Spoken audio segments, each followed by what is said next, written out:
Pemirsa, wacana pertemuan antara Presiden terpilih Prabowo Subianto dan Ketua Umum PDIP Megawati Soekarno Putri semakin santer terdengar. Rencana pertemuan dua tokoh politik itu mengundang banyak pertanyaan tentang arah politik PDIP. Apakah masuk koalisi atau di jalur oposisi?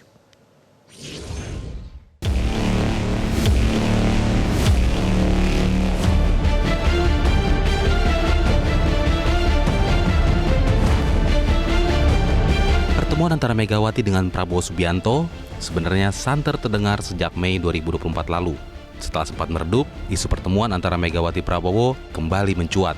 Salah satunya adalah Sekjen Gerindra, Ahmad Muzani, yang mengatakan bahwa pertemuan Megawati dan Prabowo sebelum pelantikan Presiden terpilih Prabowo Subianto. Pertemuan dua tokoh politik itu mengundang banyak pertanyaan tentang arah politik PDIP. Apakah masuk koalisi atau di jalur oposisi? Komunikasi kami dengan PDIP kan bagus, baik, lancar.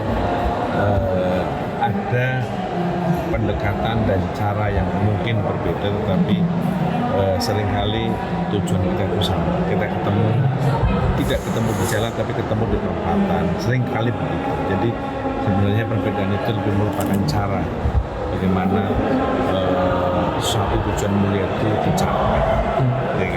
Tapi Gerindra sendiri mengharapkan PDIP ikut bergabung ke pemerintahan Prabowo Gibran atau gimana? Kita ingin agar pemerintahan Pak Prabowo Gibran nanti lebih efektif, situasi politik lebih kondusif, kerukunan, persahabatan bisa tercipta. Gayung bersambut, sejumlah pihak mengartikan pertemuan Megawati Prabowo juga dalam rangka menjajaki peluang PDIP masuk pemerintahan Prabowo Subianto. Ketua DPP PDIP Puan Maharani mengatakan, menurutnya tidak ada yang tidak mungkin dalam politik, termasuk kans tersebut.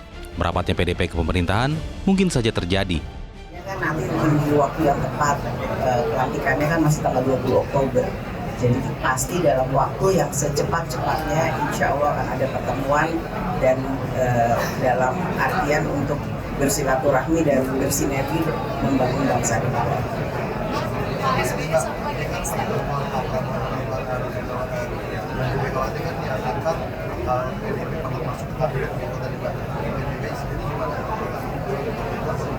Semuanya tidak ada yang tidak mungkin. Mungkin saja. Presiden Joko Widodo buka suara jika PDIP bergabung ke Kabinet Prabowo. Jokowi menekankan, kabinet selanjutnya merupakan hak prerogatif Presiden. Namun Jokowi meminta agar pertanyaan ini dilemparkan ke Presiden terpilih Prabowo Subianto. Itu hak prerogatif Presiden terpilih. Ya. Ditanyakan kepada Presiden terpilih. Kewenangan itu hak prerogatif Presiden terpilih. Reshuffle Seskap ini akan diisi oleh definitif? Masih dalam proses. Peluang-peluang tersebut baru bisa diketahui setelah Megawati Soekarno Putri dan Prabowo Subianto bertemu. Sementara itu, merujuk pada hasil Rakernas PDIP pada 26 Mei lalu, PDIP menyoroti soal perlunya fungsi kontrol dan penyimbang untuk meningkatkan kualitas demokrasi di Indonesia. PDIP mendorong adanya perlakuan setara dan adil antara partai politik yang berada di dalam maupun di luar pemerintahan. Tim Liputan Metro TV. Jelajahi cara baru mendapatkan informasi. Download Metro TV Extend sekarang.